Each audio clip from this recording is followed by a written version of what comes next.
Glória a Deus, aleluia. Eu saúdo os irmãos com a graça e a paz do Senhor Jesus, amém?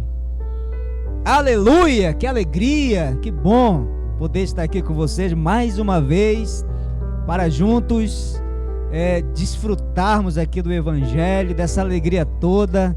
Parabéns para você, porque você escolheu o lugar certo para iniciar a sua semana aqui, num ambiente que foi separado para nós proclamarmos o Evangelho de Jesus.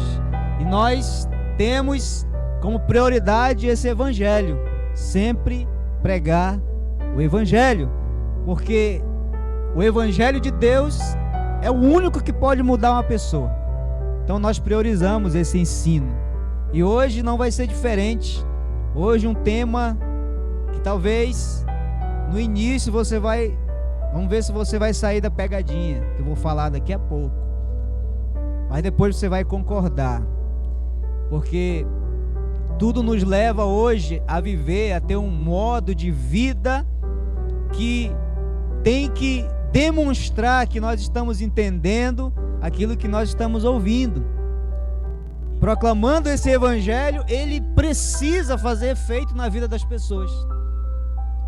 Isso nós temos como via de regra, porque se estamos pregando o Evangelho e as pessoas que têm ouvido, Deus não tem feito algo na sua vida, então tem alguma coisa errada com o que nós estamos pregando.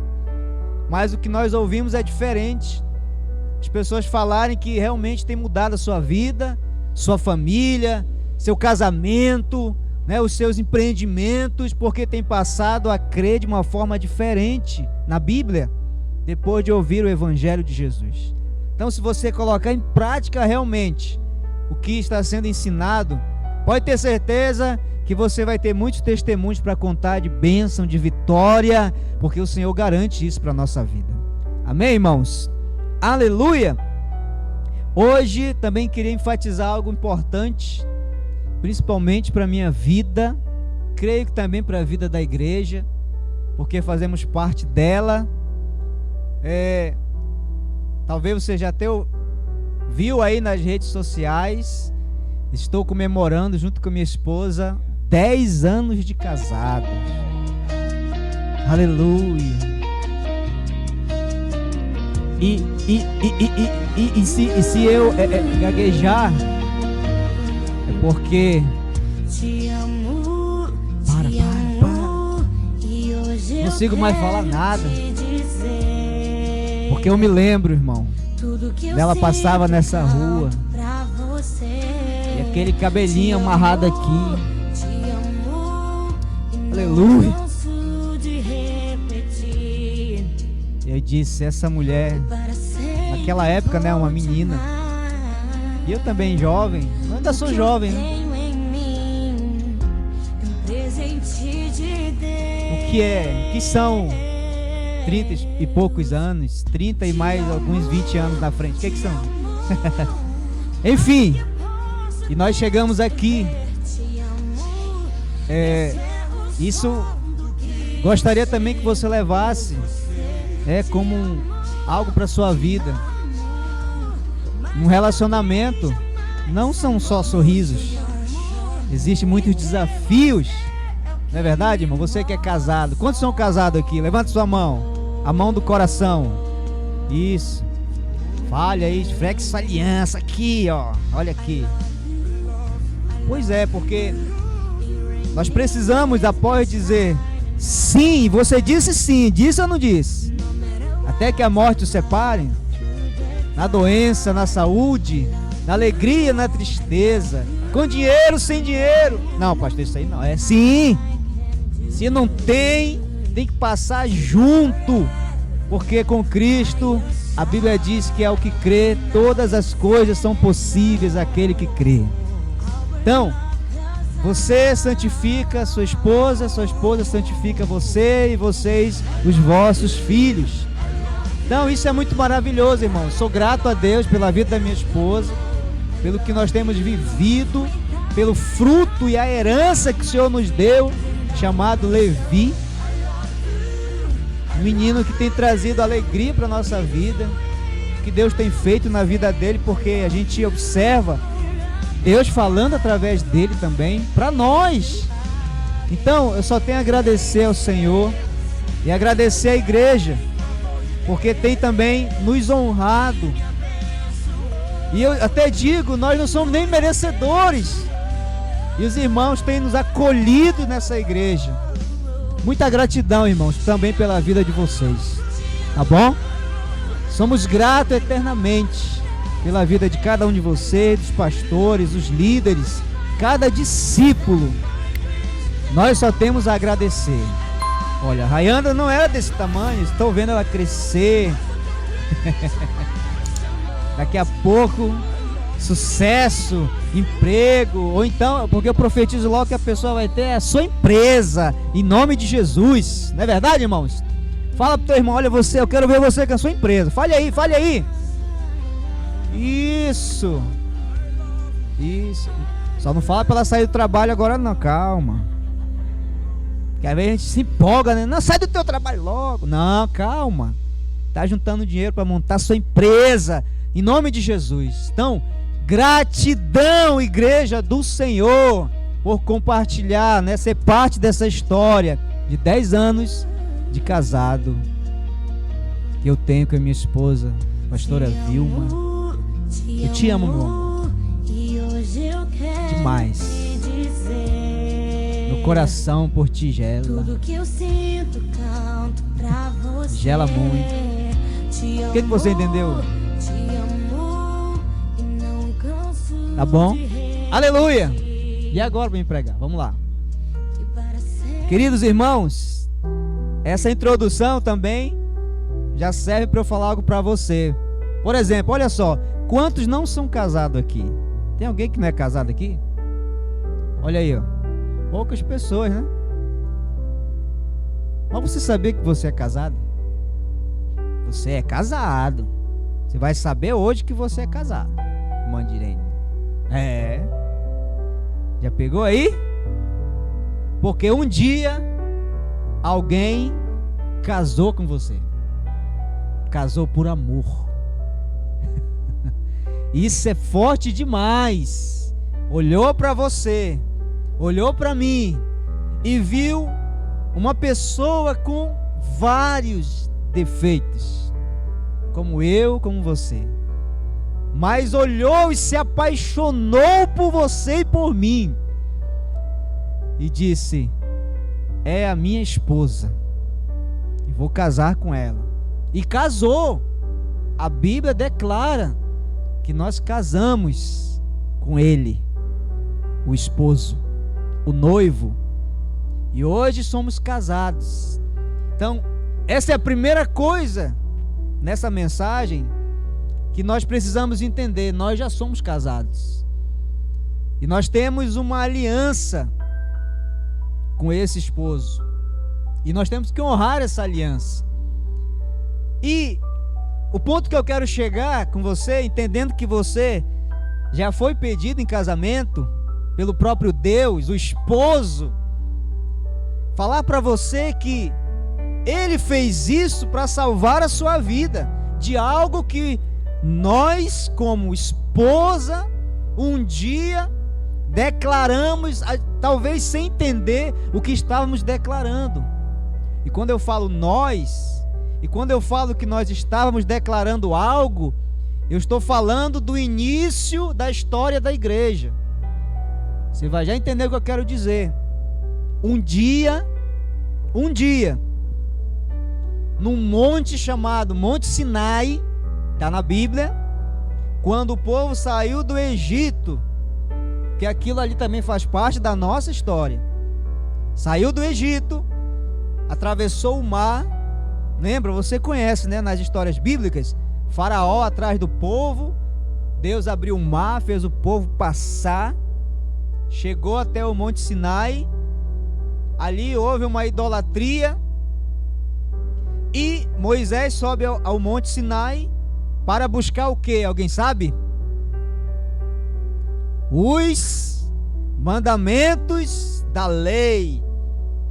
Só que os mandamentos da lei na nossa linguagem aqui, matrimonial, de esposo e esposa como igreja, a linguagem é que os mandamentos é um voto. O mandamento é um voto que foi feito. Um voto de casamento. Não tem o voto de casamento quando, né, o noivo e a noiva chegam ao altar. Eu já até falei aqui o voto.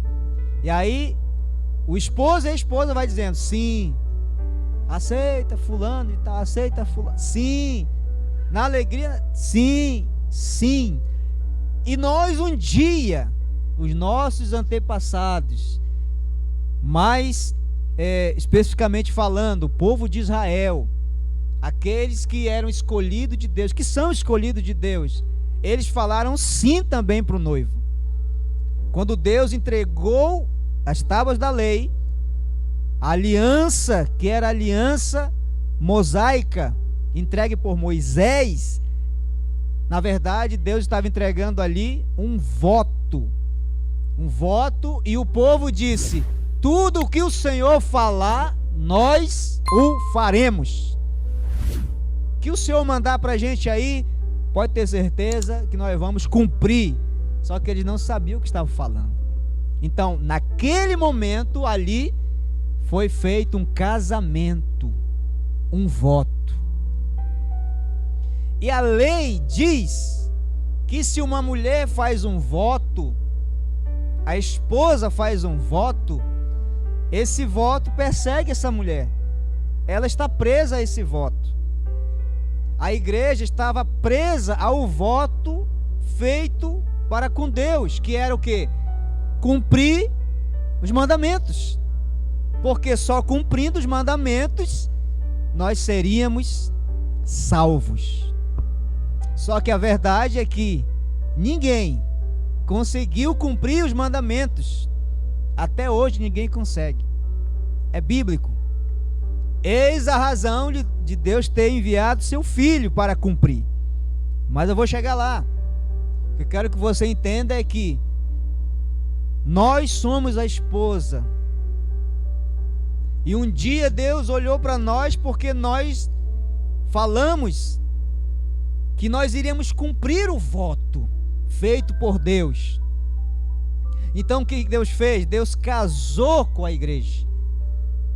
Há uma aliança. Só que em contrapartida, esse casamento que foi feito no Monte Sinai é o casamento da antiga aliança. Isso é importante entender. É o casamento da antiga aliança, na qual todos nós estávamos incluídos. Agora, algo muito interessante que eu quero ler com você. Já que você já entendeu, nós somos a esposa, o noivo e um voto que tem que cumprir. Tem mais. A Bíblia diz, lá em Números,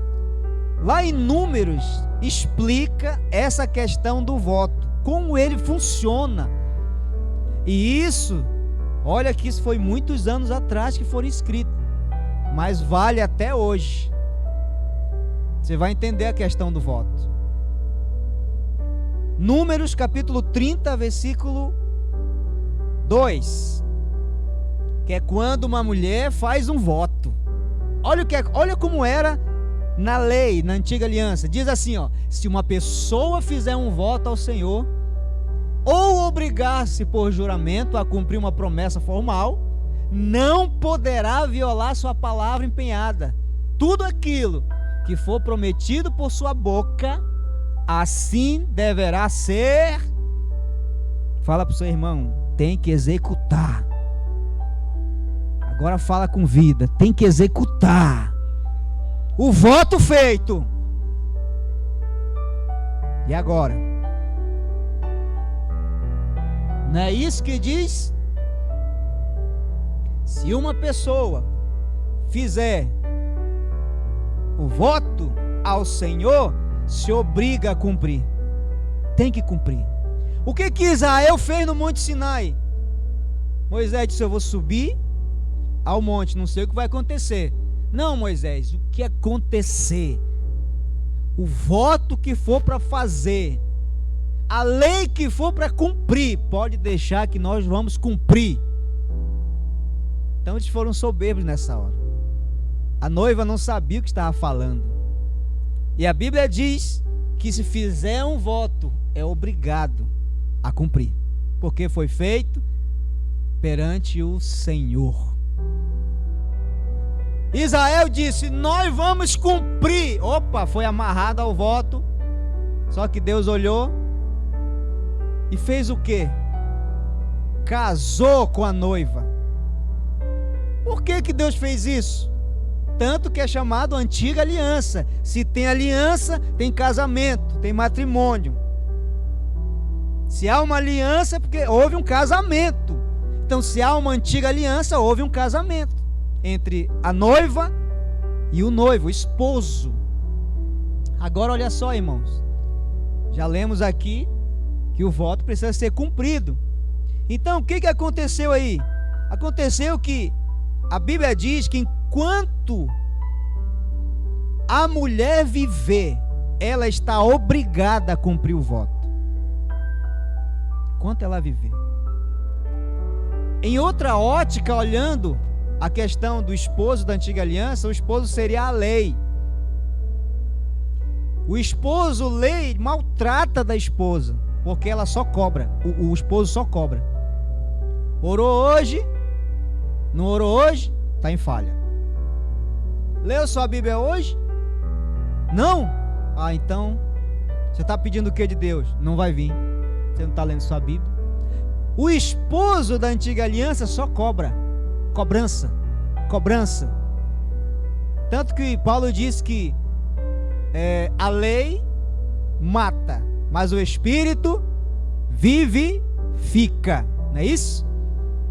Porque mata, porque cobra, só é cobrança. Você imagina um casamento que só é cobrança? Um homem chega em casa do trabalho cansado, aí a mulher já encontra o homem e diz: acabou o gás, acabou a comida, feijão, não tem mais nada, olha só, isso aqui tá tudo sujo, me ajuda a arrumar, olha aqui a louça, olha na pia, olha como é que tá a coisa, Aí ele olha, claro que tem que ajudar a esposa, tem ou não tem? Mas deixa o homem respirar, deixa ele sentar no sofá ainda, faz uma massagem nele. Nem uma esposa disse amém. Deus do céu. Eu não disse, pastor, porque e eu? Não é verdade? Olha aí, cobrança. Assim era a antiga aliança. Mas estava obrigado a viver assim. Tem mais. Havia uma luz, só que ele não sabia qual era a luz, mas Deus sabia qual era a luz no fim do túnel, para que essa esposa se livrasse dessa aliança que só cobrava e no fim iria matar a esposa. Porque eu pergunto para você, quem consegue cumprir a lei? A Bíblia diz claramente que ninguém cumpriu a lei a não ser Cristo. Agora olha que coisa interessante. Mas se essa mulher casasse com alguém, tivesse um esposo, e o esposo declarasse, ficasse sabendo desse voto que a esposa fez, e declarasse ela livre, então ela estaria livre do voto. Mas se o esposo tivesse conhecimento do voto que a mulher fez, e permanecesse calado, não falasse nada, então o voto permanecia mesmo casado. Ou seja, ela estaria ainda debaixo desse voto e teria que cumprir mesmo casada. Então o que aconteceu, para resumir a história? Deus se casou com Israel no Monte Sinai. E a Bíblia diz, não sei se você tinha essa informação, porque qual é o último livro do Antigo Testamento? Alguém sabe?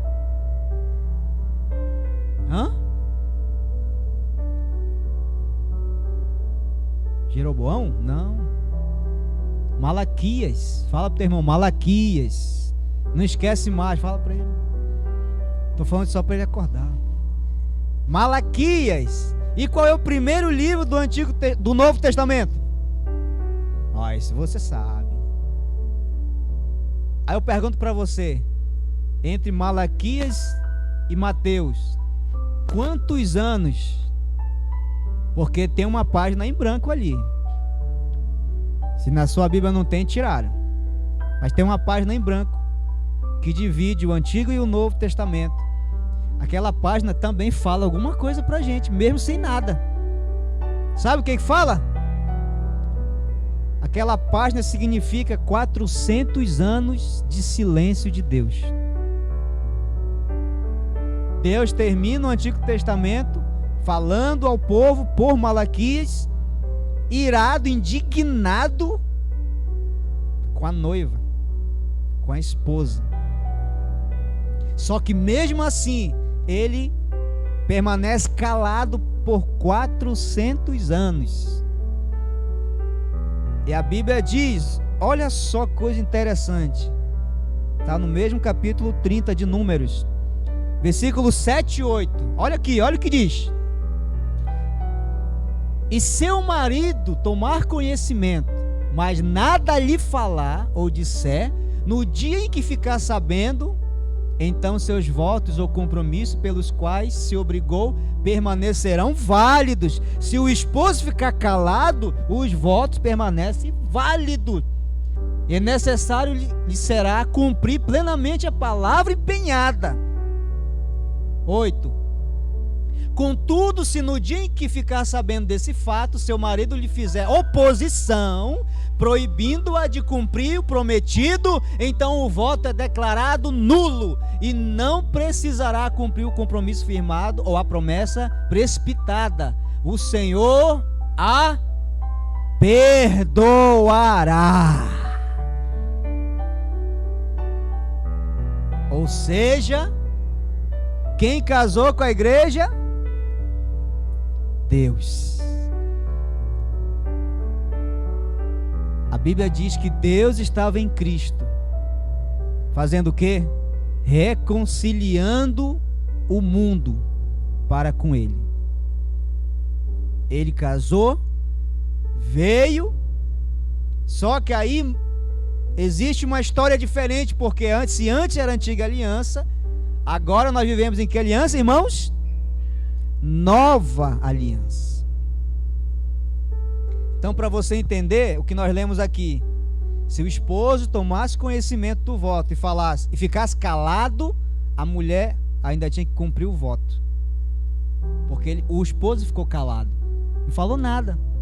Mas se o esposo tivesse conhecimento do voto e proclamasse: olha, você está livre, não precisa mais cumprir, então a mulher era perdoada por Deus e não precisava cumprir mais o voto.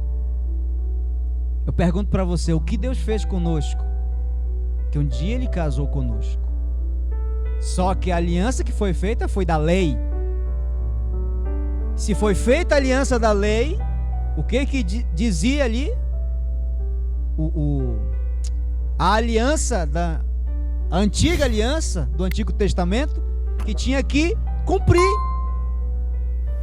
Você imagina, irmãos, se hoje vigorasse isso ainda, eu e você estaríamos condenados. Porque quem é que cumpre a lei? Ninguém. Muitos até dizem: não, eu sou o cumpridor da lei. Não é verdade. Só ter uma boa conduta não nos salva. Concorda comigo? Tem gente que diz: não, mas eu dou uma esmolinha ali, lá no centro, eu faço uma caridade, eu sou bom, eu não fumo, não bebo, né? Não estou roubando ninguém, então eu sou salvo. Então, se salvação é por isso, salvação então é por obras. Concorda comigo? Mas em Efésios 2:8 diz que a salvação é pelo quê? Pela graça mediante a fé. Isto não vem de você, é um dom de Deus. Aí diz mais: não por obras, para que ninguém se glorie. Você imagina alguém diante de Deus: Senhor, eu consegui chegar aqui, Porque o senhor sabe, né? Eu era bom. Eu era quase uma madre de Calcutá, né? Eu dei minha vida pelas pessoas. Deus ia dizer o quê? E o sangue do meu filho que eu derramei por você? Que sangue? Condenado. Porque só o sangue tem o poder de justificar o homem. Só o sangue de Jesus. Então o que aconteceu aí? Deus casa com a esposa e se cala. Então se Deus se calou, o que acontece com o voto? Continua. Muito bem, Rayana. 10 pontos para você. Tem que cumprir. Aí Deus, 400 anos calado, aí ele resolve falar que ele não aguenta mais ver a sua noiva sofrer, e às vezes até mentir, vestir uma capa e dizer assim: não, eu sou santo, nada, sua conduta é reprovável. E às vezes pessoas que se esforçavam muito para agradar a Deus, e eu não estou dizendo que isso é errado, mas quando chega ao ponto de você fazer sacrifícios absurdos para que Deus te aceite, não é necessário, irmão. Deus já nos aceitou em Cristo. Se Deus tivesse que nos aceitar pelas obras que nós fazemos, nunca seríamos aceitos. Nunca. Então o que Deus fez? Aí a Bíblia diz: Deus estava em Cristo, veio, Deus se fez homem, Deus se esvaziou de si, Deus teve que se diminuir ao ponto de se tornar um ser humano, sangue, carne, veias, coração batendo, sentir dor, sofrimento, suar sangue, sabe, uma pressão psicológica no Gólgota, na cruz, beber vinagre, pegar chicotada, tudo isso sabe para quê? Para um dia ele falar isso aqui pra gente, ó. Põe aí, João, capítulo 19, versículo 30. Olha o que diz aí, irmão. Eu queria que você lesse, mas que você lesse, sabe, daquela forma, como uma esposa livre para Jesus. Vamos lá então? 1, 2, 3 e...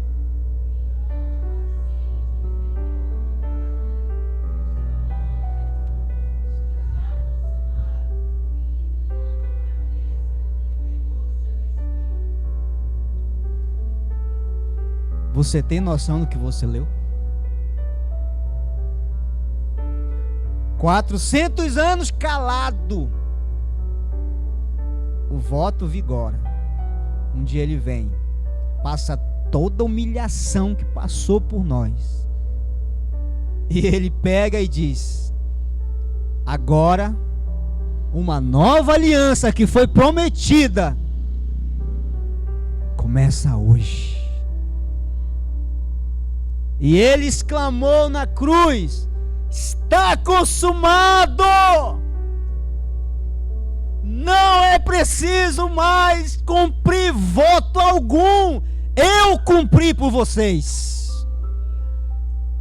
Agora foi estabelecida uma nova aliança para vocês. Não precisa mais cumprir o voto, a lei. Agora, honrar pai e mãe, amar a Deus sobre todas as coisas, o seu próximo, não roubar, não furtar, não adulterar, não fazer nada disso que macula a santidade de Deus. Agora tudo isso são frutos da graça, de uma nova aliança na nossa vida, e não mais uma obrigação, ou faz ou morre, ou faz ou morre. Não, agora não faço, porque mudei a minha vida em Cristo. Essa é a diferença. O esposo ficou 400 anos sem falar, o voto continuava, mas aí ele bradou na cruz: agora eu vou falar, está consumado. O voto foi anulado. E o esposo agora nos trata de uma forma completamente diferente. Às vezes pisamos na bola, é ou não é, irmãos? Às vezes falamos que não devia falar, aí Deus olha: opa, mas existe uma nova aliança. Agora o Espírito diz para nós: não faça mais isso. Isso não combina mais com você. Não tira mais nada de ninguém, porque você não é isso. Você é a imagem e semelhança de Deus. Agora você está em uma nova aliança, não mais antiga, que estava preso a um voto que você nunca iria cumprir, porque não pode. Para cumprir a lei, irmãos, precisava ser santo, como Deus é santo. Aí Deus olha para o homem, olha para o mundo e diz: não há um justo sequer, todos pecam.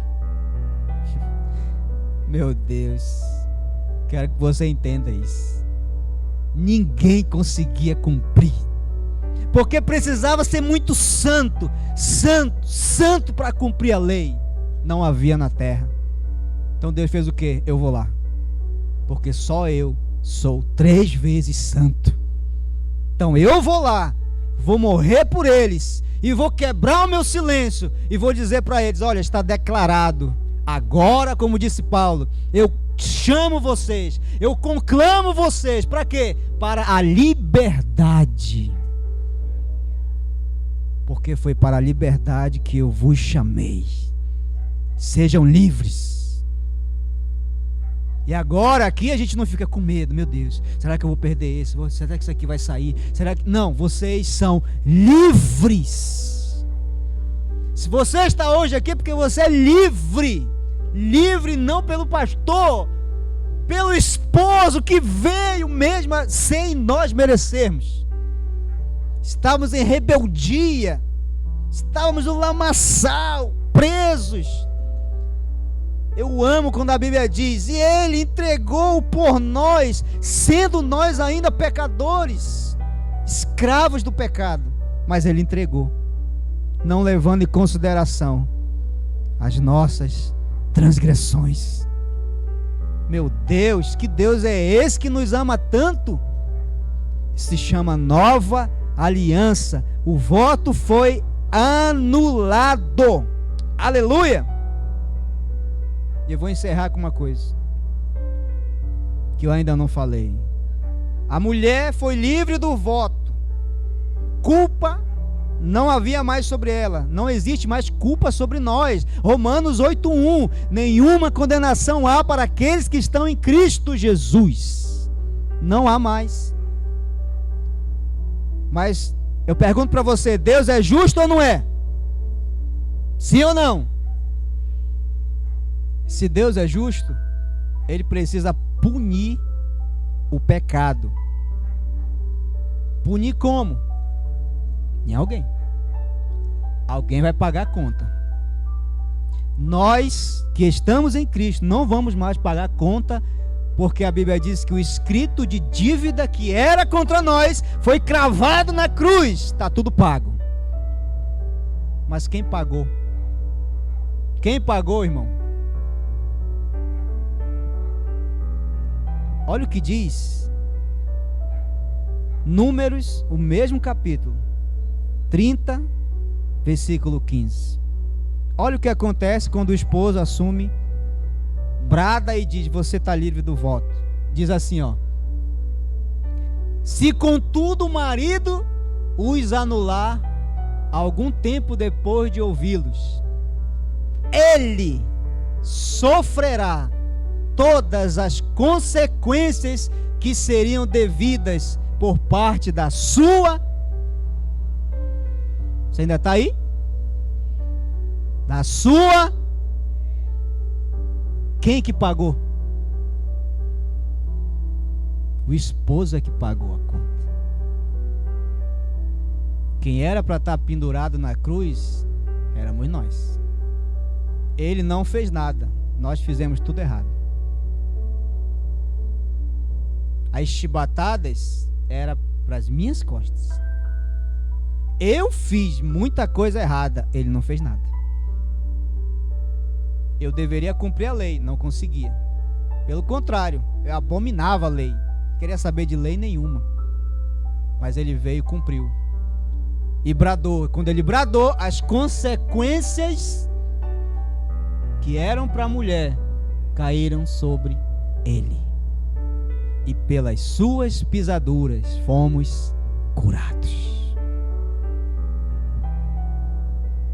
Que Deus é esse, irmão? Eu pergunto para você, que Deus é esse que faz isso? É verdade ou não é? Só um Deus maravilhoso.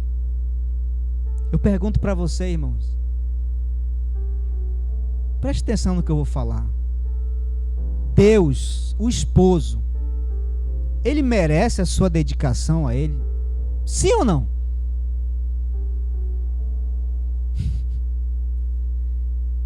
Ele merece honra.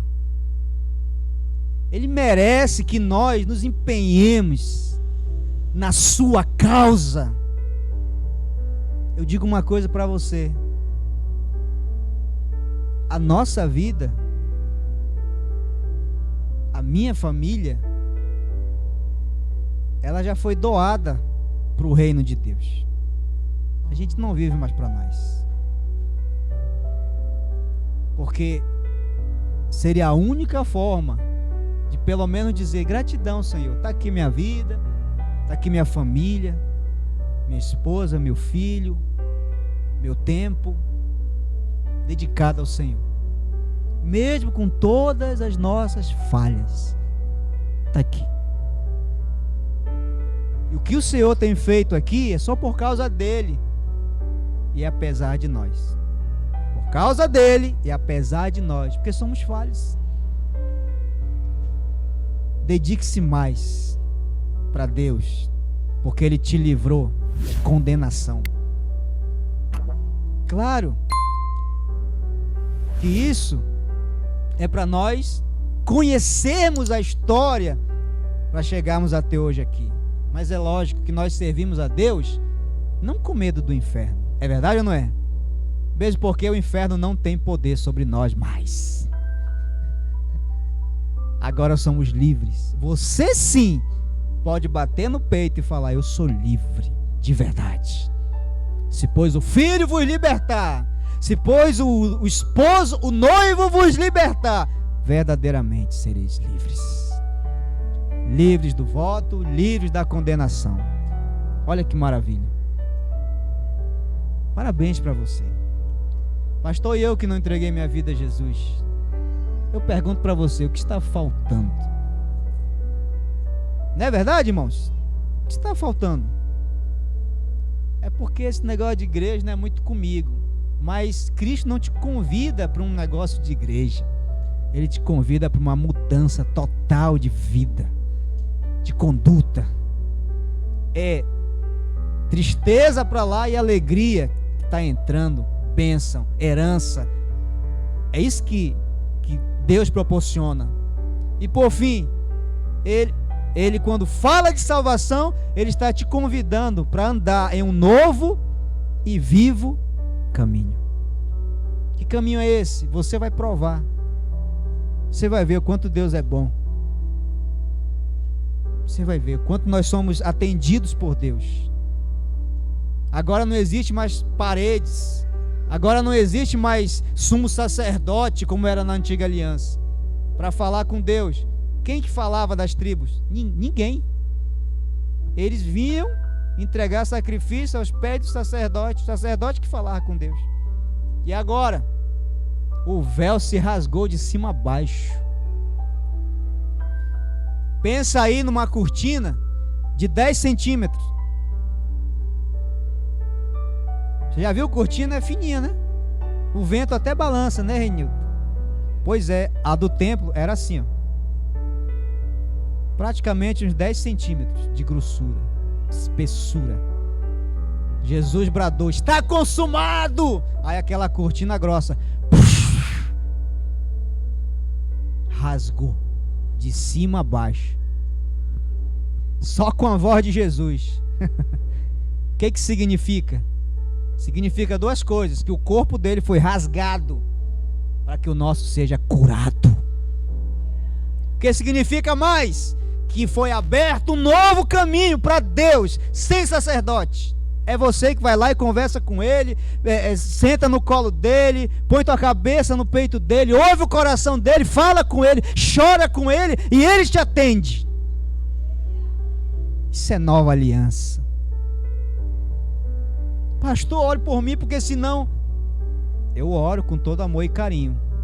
Mas você também pode entrar no Santo dos Santos e orar com Ele. E falar com Ele. Ele é seu Pai. Amém, irmãos? Fica de pé. Aleluia. Meu Deus.